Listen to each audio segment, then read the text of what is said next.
Sunday, August 7th, 2022, the 19th Sunday of Ordinary Time.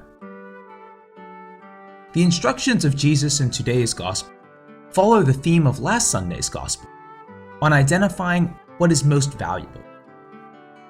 Last week, the context was an inheritance dispute, and Jesus told the story of the rich fool to show that the kingdom of God is more valuable than one's inheritance, more valuable than all the riches of the world. Today, the Lord invites the disciples to get ready for the kingdom of God by selling what they own and giving to the poor. These texts emerge from an early Christian community's belief that the day of the Lord would occur soon and that they had to prepare for it.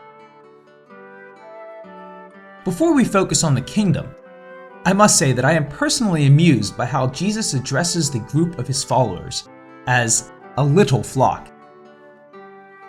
Jesus is aware of the smallness of the church and the possibility of it remaining in small numbers. Some creatures survive merely on the number of their progeny. Crabs, salmon, and sea turtles use their numbers for survival.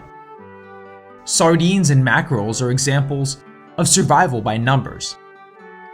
Even if dolphins and other large predatory fish gulp up a large school of them, a remnant will survive. Survival by numbers.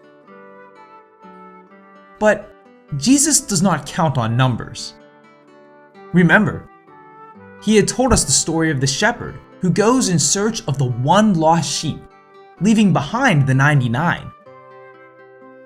He knows about only a few, so a little salt in food or one lamp in the darkness. That is all that is required to provide flavor and light for the world. He wants his followers to be just that.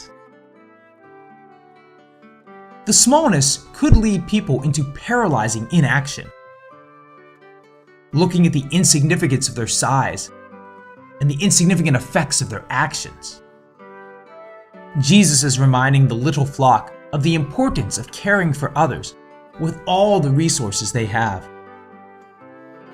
It is the key to unlocking the greatest treasure, the inheritance of the kingdom of God. Taking the challenge of Jesus to sell all one has is possible only for those who are preoccupied with the concerns of God, the concerns of his kingdom.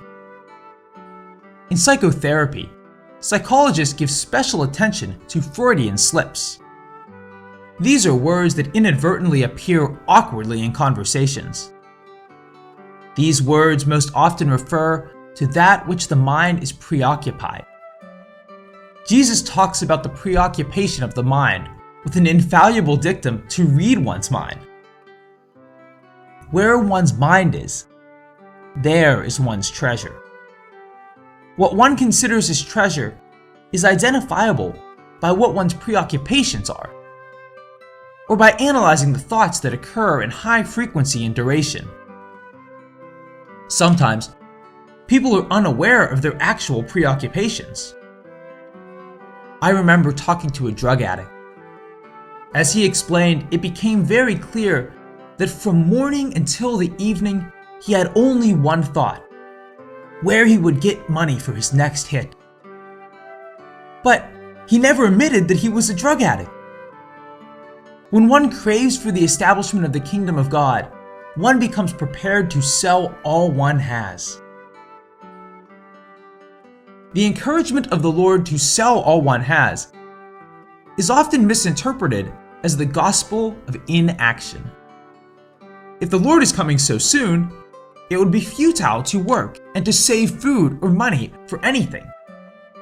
It would be futile to sow seeds if the day of the Lord comes before the harvest. This was the regress argument of those who followed inaction. In fact, some people in Thessalonica believed in inaction as a preparation for the day of the Lord.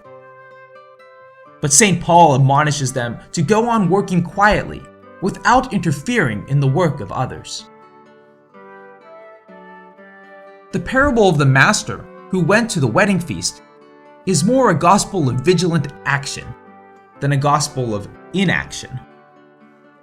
The servants are asked to take care of the household entrusted to them with diligence and without laziness and drunkenness. The story Jesus tells about the foolish rich man that we heard last Sunday is typically the sign of a person of inaction. He celebrates his life by sitting and enjoying all he has. The story depicts the futility of this self-seeking life. If your life is taken away from you today, to whom will go all your assets? The disciples ask if the parable is meant for all, or for them alone. Jesus clarifies the role of the leaders in the church. They are entrusted with the responsibility of taking care of the house of God. They are stewards and are called to be active agents who keep the house in order. Going back to the treasure question, what do we carry home from the discussion about the heavenly treasure? From these narratives, it is very likely that we develop an idea of the kingdom of God as a material treasure. This treasure has something to do with heavenly joy inherited for actively caring for our neighbors or for those entrusted to our care.